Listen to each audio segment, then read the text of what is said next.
Hello friends, कैसा हो सब। तो फ्रेंड्स आप लोग अच्छे होंगे, बेफिक्र होंगे और इंटर की तैयारी लाजवाब तरीके से आप लोग कर रहे होंगे। तो चलिए फ्रेंड्स, आज की क्लास करते हैं स्टार्टिंग। आज जो आपकी चैप्टर होने वाली है, आपका चैप्टर नंबर 7 होने वाली है। इसमें आपका जो चैप्टर नंबर 7 है औषधा नीरा, जिसका लेखक जगदीश चंद्र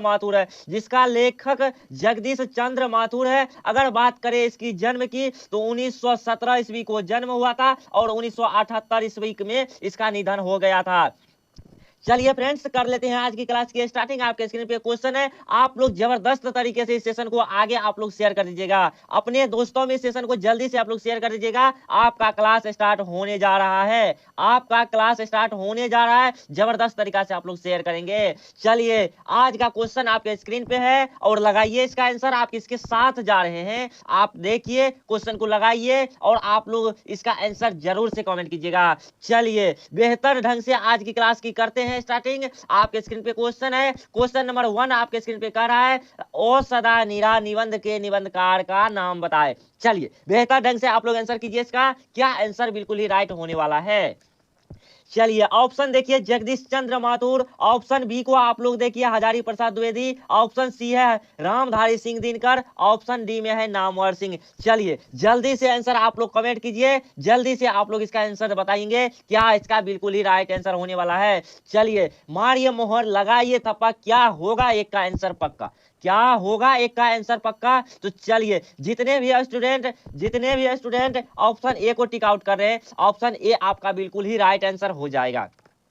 चलिए, अगले प्रश्न की ओर बढ़ते हैं। आपके स्क्रीन पे प्रश्न आ चुका है, जगदीश चंद्र माथुर का जन्म कब हुआ। जगदीश चंद्र माथुर का जन्म कब हुआ था, जल्दी से कमेंट कीजिए। 15 जुलाई 1916, 16 जुलाई 1917, 17 जुलाई 1918, 18 जुलाई 1919 ईस्वी। चलिए, बेहतर ढंग से इसका आंसर आप लोग कमेंट कीजिए, लगाइएगा आंसर। चलिए, लगाइए इसका क्या सही होने वाला है, किसके साथ आप लोग जाने वाले हैं। तो जल्दी से इसका आंसर लगाइए आप लोग। चलिए, बहुत अच्छा आप लोग का जो आंसर आ रहा है, बहुत सारे स्टूडेंट का ऑप्शन नंबर बी आ रहा है, जो कि बिल्कुल ही राइट आंसर हो जाएगा। बिल्कुल ही राइट, आपका ऑप्शन नंबर बी ही सही हो जाएगा। चलिए, जबरदस्त तरीके से आगे की ओर बढ़ते हैं। अगला प्रश्न आपके स्क्रीन पे आ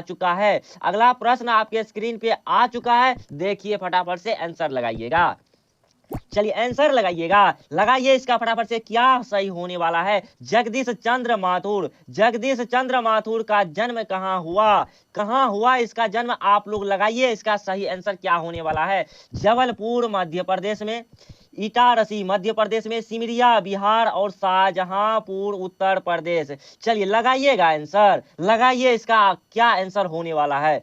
चलिए, बहुत अच्छा, बहुत ही लाजवाब आंसर आ रहा है आपका। जितने स्टूडेंट ऑप्शन डी को टिक आउट कर रहे हैं, वो उसका आंसर बिल्कुल ही सही जा रहा है। जितने स्टूडेंट ऑप्शन डी को टिक आउट कर रहे हैं, आपका आंसर बिल्कुल ही राइट हो जाएगा। चलिए, नेक्स्ट प्रश्न की तरफ बढ़ते हैं। अगला प्रश्न आपके स्क्रीन पे ये रहा, जगदीश चंद्र माथुर का निधन कब हुआ। तो जगदीश चंद्र माथुर का निधन 12 मई 1976 ईस्वी, 13 मई 1977 ईस्वी, 14 मई 1978 ईस्वी, 15 मई 1979 ईस्वी। चलिए, लगाइएगा आंसर, मारिए मोहर, लगाइए थप्पा, क्या होगा 4 का पक्का, आप लोग जल्दी से बताइए इसका आंसर क्या होने वाला है। चलिए, जितने भी स्टूडेंट ऑप्शन नंबर सी को टिक आउट कर रहे हैं, आपका बिल्कुल ही राइट आंसर हो जाएगा। 14 मई 1978 ईस्वी को आपका जगदीश चंद्र माथुर जी का जन्म हुआ। इसका लेखक, जो औषधा नीरा का लेखक जगदीश चंद्र हैं। चलिए, आगे बढ़ते हैं नेक्स्ट प्रश्न की तरफ। अगला प्रश्न आपके स्क्रीन पे ये रहा और लगाइए इसका आंसर जल्दी से, इसका क्या होने वाला है। बहुजन संप्रेषण के माध्यम का पुस्तक किसने लिखा। इसका जो राइट आंसर हो जाएगा, ऑप्शन नंबर बी हो जाएगा, जगदीश चंद्र माथुर ने ही लिखा है बहुजन संप्रेषण के माध्यम यह पुस्तक। चलिए, आगे बढ़ते हैं। अगला प्रश्न आपके स्क्रीन पे है और लगाइए इसका आंसर जल्दी से आप लोग। औषधा नीरा जगदीश चंद्र माथुर के द्वारा रचित यह पुस्तक किस पुस्तक से संकलित यह निबंध लिया गया है। तो जल्दी से लगाइएगा इसका आंसर। लगाइएगा आंसर, इसका क्या सही होने वाला है, जल्दी से आप लोग कमेंट कीजिए इसका क्या सही होने वाला है। चलिए जितने स्टूडेंट ऑप्शन ए को टिक आउट कर रहे हैं उसका बिल्कुल ही राइट आंसर हो जाएगा बोलते क्षण जगदीश चंद्र माथुर के द्वारा बोलते क्षण पुस्तक संकलित है। चलिए आगे बढ़े, अगला प्रश्न आपके स्क्रीन पे आ चुका है और लगाइए इसका सही आंसर क्या होने वाला है। चलिए सदा नीरा और सदा नीरा किस नदी को नियमित बनाकर लिया गया है। चलिए गंगा नदी, गंडक नदी, यमुना नदी, नर्मदा नदी। चलिए लगाइएगा इसका आंसर, लगाइए आप लोग किसके साथ जा रहे हैं, जल्दी से आप लोग इसका आंसर लगाइएगा। चलिए जितने भी स्टूडेंट ऑप्शन नंबर बी को टिक कर रहे हैं बिल्कुल ही राइट आंसर हो जाएगा आपका। चलिए आगे की ओर बढ़ते हैं, अगला प्रश्न आपके स्क्रीन पे है, आप इसका आंसर जल्दी से कमेंट कीजिए। चलिए जितने भी स्टूडेंट जुड़े हुए हैं जल्दी से आप लोग एक बार जल्दी से आप लोग अंगूठा को दबा दीजिएगा, अंगूठा को आप लोग जल्दी से दबा दीजिएगा। चलिए जबरदस्त तरीके से इस क्वेश्चन को करते हैं, अगर चैनल पे न्यू है तो चैनल को जरूर से सब्सक्राइब कर लीजिएगा। चलिए बेहतर ढंग से आज की क्लास को करते हैं। क्वेश्चन नंबर 8 है, लगाइए, मारिए मोहर, लगाइए तप्पा, क्या होगा 8 का पक्का। चलिए लगाइए इसका आंसर। क्वेश्चन कह रहा है धांगर शब्द का अर्थ औराव भाषा में क्या होगा, औराव भाषा में क्या होगा धांगर शब्द का अर्थ। चलिए लगाइए इसका आंसर, आप लोग क्या लगा रहे हैं। आपका जो जितना हो सके हम अभ्यास करा रहे हैं, जितना हो सके आप लोग इसको सेशन को अपने दोस्तों में शेयर कर दीजिएगा। चलिए आपके स्क्रीन पे क्वेश्चन है, इसका जो राइट आंसर हो जाएगा वो हो जाएगा आपका ऑप्शन नंबर बी, आपका बिल्कुल ही राइट आंसर हो जाएगा। चलिए बी आपका बिल्कुल ही राइट हो जाएगा। भाड़े का मजदूर, भाड़ा पर जो मजदूर को रखा जाता है वही है भाड़े का मजदूर, जिसका धांगर का अर्थ है। चलिए अगले प्रश्न की ओर बढ़े, अगले प्रश्न आपके स्क्रीन पे है और लगाइए इसका आंसर। चंपारण में गांधी जी के चमत्कार की कथा किसने लिखी है। चलिए किसने लिखी है, आप लोग जल्दी से आंसर लगाइएगा। ऑप्शन ए में महात्मा गांधी, ऑप्शन बी में है जवाहरलाल नेहरू, ऑप्शन सी में है राजेंद्र प्रसाद, ऑप्शन डी में है राधा कृष्णन। चलिए लगाइएगा इसका आंसर। कितने स्टूडेंट इसका सही कर पा रहे हैं जल्दी से कमेंट कीजिए, जल्दी से आप लोग कमेंट कीजिए इसका राइट आंसर क्या होने वाला है। चलिए जितने भी स्टूडेंट ऑप्शन नंबर सी को लगा रहे हैं उसका बिल्कुल ही राइट आंसर हो जाएगा। ऑप्शन नंबर सी आपका बिल्कुल ही राइट हो जाएगा। नेक्स्ट प्रश्न आपके स्क्रीन पे आ चुका है। चलिए लगाइएगा आंसर, इसका आंसर आप लोग लगाकर दिखाइए आप किसके साथ जा रहे हैं। चलिए क्वेश्चन आपके स्क्रीन पे है और लगाइए इसका आंसर। क्वेश्चन नंबर 10 का किस पाठ से आया है, और देखते हैं इस क्वेश्चन को कह क्या रहा है, क्वेश्चन का क्या भाव है। चलिए देखते हैं इस क्वेश्चन को। कैसी है चंपारण की यह भूमि, मानो विस्मृति के हाथों में अपनी बड़ी निधियों को सौंपने के लिए प्रस्तुत करती है। यह किस पाठ में आया है, यह बताना है, जल्दी से आप लोग बताइए। चलिए हंसते हुए मेरा अकेलापन, अगला है संपूर्ण क्रांति, अर्धनारीश्वर और सदा नीरा। चलिए आप लोग कमेंट कीजिए तो अर्धनारीश्वर के लेखक कौन है, जल्दी से कमेंट कीजिए आप लोग। अर्धनारीश्वर के लेखक कौन है, जल्दी से आप लोग कमेंट कीजिए इसका। देखते हैं आप कितने स्टूडेंट का अभी कमेंट आ रहा है। चलिए बहुत अच्छा। अर्धनारीश्वर के लेखक कौन है, जल्दी से जितने स्टूडेंट कमेंट कर रहे हैं जल्दी से कमेंट कीजिए। कमेंट आप लोग जितना करेंगे उतना आपका जो है अभ्यास होने वाला है। चलिए आगे की ओर बढ़ते हैं। इसका जो राइट आंसर हो जाएगा ये हो जाएगा आपका ऑप्शन नंबर बी। क्या हो जाएगा, ऑप्शन नंबर बी हो जाएगा। लगाइए मोहर, जल्दी से लगाइए मोहर, मारिए थप्पा, आंसर हो जाएगा डी इज द पक्का। चलिए आगे की ओर बढ़ते हैं, अगला प्रश्न आपके स्क्रीन पे है। वैशाली महोत्सव प्रतिवर्ष आयोजित किसने प्रारंभ करवाया था। चलिए किसने प्रारंभ करवाया था यह आप लोग को बताना है। चलिए ऑप्शन बस आप लोग के सामने 2 ऑप्शन दिया गया है, 2 में से एक को ही चुनना है। तो चलिए जल्दी से कर दीजिएगा इसका आंसर, जल्दी से इसका आंसर आप लोग कर दीजिएगा। तो चलिए ऑप्शन नंबर ए आपका राइट हो जाएगा। जगदीश चंद्र माथुर के द्वारा यह वैशाली महोत्सव प्रतिवर्ष आयोजित किया जाता है, इसके द्वारा करवाया गया था। चलिए आगे की ओर बढ़ते हैं, अगला प्रश्न आपके स्क्रीन पे आ चुका है। शिक्षा के उद्देश्य यह होगा कि बच्चों ऐसे पुरुष और महिलाओं के संपर्क में आए जो सुसंस्कृत हो और चरित्र जिसका चरित्र निःशुल्क हो। यह किसने कहा है, यह आप लोग को बताना है। जवाहरलाल नेहरू, महात्मा गांधी, नरेंद्र मोदी और नीतीश कुमार। चलिए किसने कहा है, जल्दी से आप लोग कमेंट कीजिए और बताइए इसका राइट आंसर क्या होने वाला है। चलिए जितने भी स्टूडेंट ऑप्शन बी को टिक कर रहे हैं तो वो आपका बिल्कुल ही राइट हो जाएगा। शिक्षा के उद्देश्य का पूछा है, शिक्षा का उद्देश्य के बारे में जो है महात्मा गांधी जी ने बताया हुआ है, और बहुत सारी इसकी अगर हिस्ट्री आप लोग जानना चाहते हैं तो आप लोग जरूर से एक बार महात्मा गांधी के जीवनी को पढ़ लीजिएगा। चलिए आगे बढ़ते हैं। अगला प्रश्न आपके स्क्रीन पे ये रहा, आपके स्क्रीन पे प्रश्न और इसका आंसर आप लोग बताइए। क्वेश्चन थोड़ा बड़ा है और आंसर बहुत ही लाजवाब होने वाला है। चलिए देखते हैं इस क्वेश्चन को और लगाइए इसका आंसर जल्दी से। वर्तमान शिक्षा पद्धति को हम खौफनाक और है मानता हूं। छोटे बच्चों को चरित्र और वृद्धि का विकास करने के वजह यह पद्धति उन्हें बौना बनाती है। यह विचार किसकी है जल्दी से कमेंट कीजिएगा। आप लोग कहेंगे इसका तो आंसर बहुत ही आसान सा है। ठीक है, आसान सा है, जल्दी से आप लोग बताइए क्या होगा। चलिए जितने स्टूडेंट ऑप्शन नंबर सी को टिक कर रहे हैं, जितने स्टूडेंट ऑप्शन नंबर सी को टिक कर रहे हैं आपका बिल्कुल ही राइट आंसर हो जाएगा। चलिए आगे की ओर बढ़ते हैं। चलिए इससे पहले का एक क्वेश्चन में डाउट भरा हुआ है तो चलिए उस क्वेश्चन को देखते हैं और ले लेते हैं फटाफट से कौन सा क्वेश्चन था।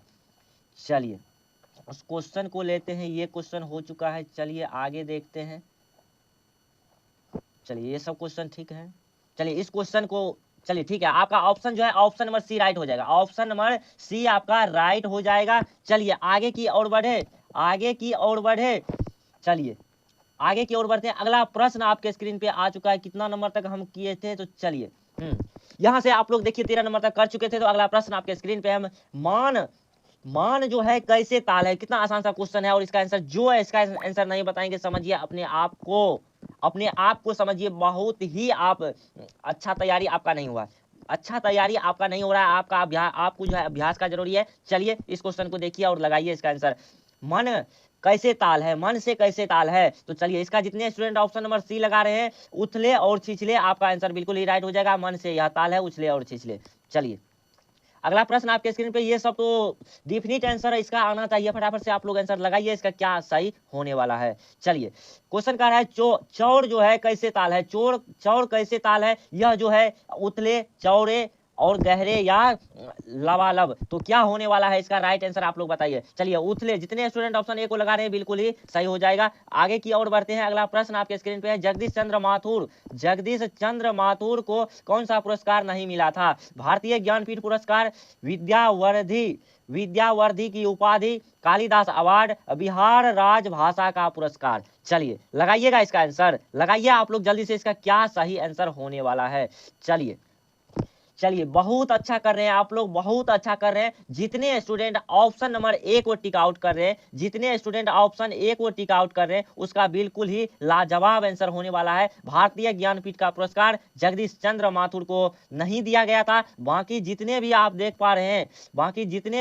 पा रहे हैं ये सभी आपको जगदीश चंद्र माथुर को दिया गया है। जैसे आप लोग देखिए ऑप्शन ए को लगाइए, आप लोग ऑप्शन बी में देखिए विद्यावर्धि की उपाधि, ये आपको जगदीश चंद्र माथुर को दिया हुआ है।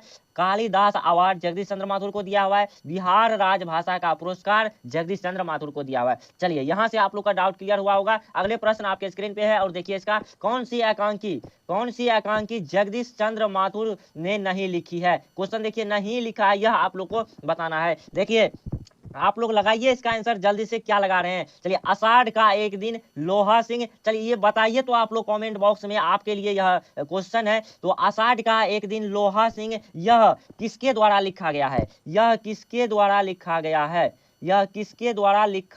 आप लोग बताइए किसके द्वारा लिखा गया है। आप लोग बताइए। आषाढ़ का एक दिन आप लोग को पढ़ाया हुआ है, जो पीछे का वीडियो नहीं देखे हैं तो वो जाकर जरूर देख लीजिएगा। अगर आप लोग चैनल पे न्यू आए हैं तो चैनल को सब्सक्राइब जरूर से कर लीजिएगा। चलिए आगे बढ़े। इसका जो right answer option number B ही हो जाएगा। आषाढ़ का एक दिन और लोहा सिंह, यह इसका नहीं है, इसका लिखा हुआ नहीं है। बाकी आप लोग जितने भी देख रहे हैं ऑप्शन, आप लोग जितने भी देख रहे हैं सभी इसी के द्वारा लिखा हुआ। मेरी बांसुरी, पहला राजा, ये सभी जो है इनके द्वारा लिखा हुआ है। तो चलिए इसके बाद आप लोग देखिए भौर का तारा, कोणार्क, ये भी इसके द्वारा जगदीश चंद्र माथुर के द्वारा लिखा हुआ है। बंदी, इसके बाद सार दिया, ये सभी है ओ मेरे सपने, मेरे ज्येष्ठ रंग एकांकी, कुंवर सिंह की टेक, इसके बाद गगन सवारी। जितने भी आप लोग देख पा रहे हैं सभी ये जगदीश चंद्र माथुर के द्वारा लिखी हुई है। बस एक ही था आषाढ़ का एक दिन, यह जगदीश चंद्र माथुर के द्वारा लिखा हुआ नहीं है। चलिए आगे की ओर बढ़ते हैं। अगला प्रश्न आपके सामने है स्क्रीन पे, जल्दी से इसका आंसर आप लोग बताएंगे। चलिए इसका आंसर आप लोग जल्दी से कमेंट कीजिए, देखते हैं इसका कौन कौन से स्टूडेंट सही कर पा रहे हैं। परंपराशील नाटक या पुस्तक किसने लिखी? परंपराशील नाटक पुस्तक किसने लिखी है, यह आप लोग को बताना है। तो इसका जो right answer option number D के साथ जाइएगा, जगदीश चंद्र माथुर के द्वारा परंपराशील नाटक पुस्तक लिखा हुआ है।